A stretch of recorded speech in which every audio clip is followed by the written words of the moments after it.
This is the Truth Network. Bible Wonders of Habakkuk.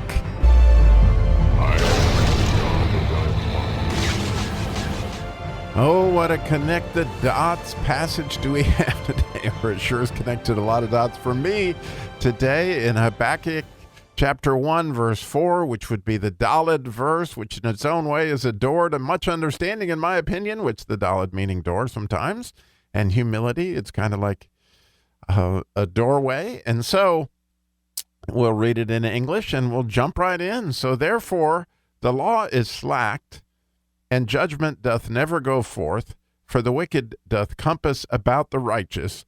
Therefore, wrong judgment proceedeth.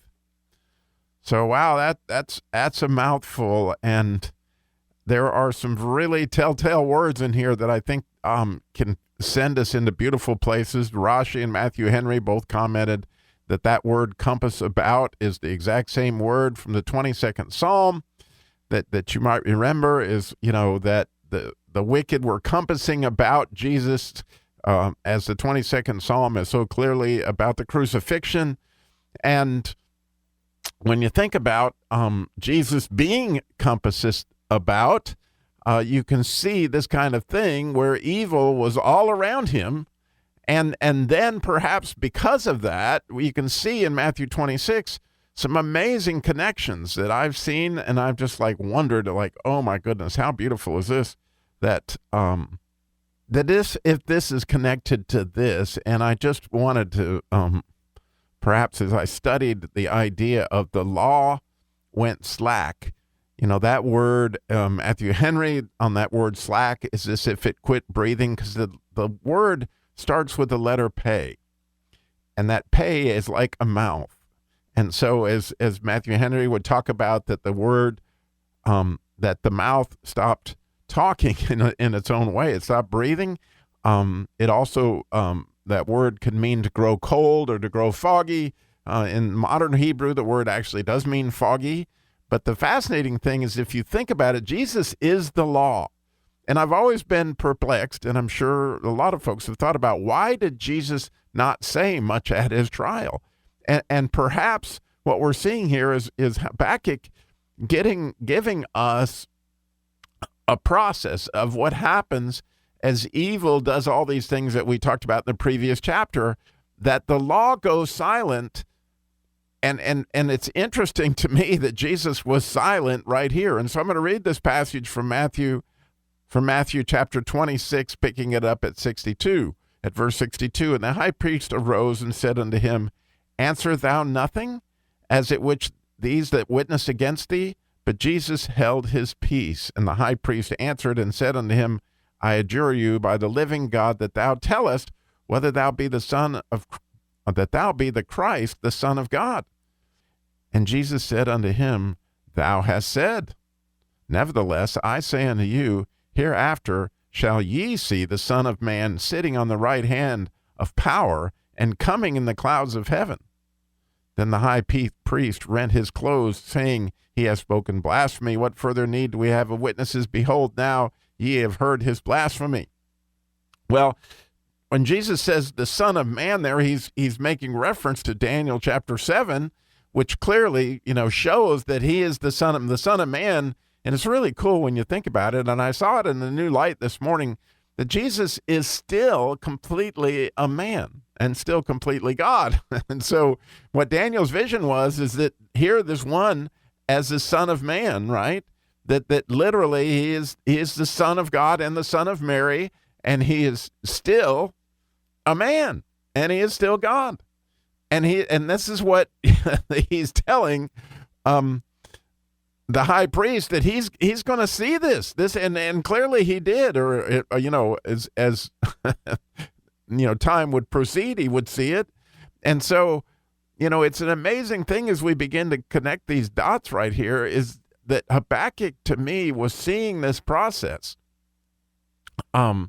And well, maybe before we do that, I would read the passage in Daniel chapter 7, because I also think that it's critical to this understanding, where the Son of Man is presented. It's in Daniel chapter 7. I'm going to read verses 13 and 14. It says, I saw in the night visions, and behold, one like the Son of Man came with the clouds of heaven and came to the Ancient of Days, and they brought him near before him.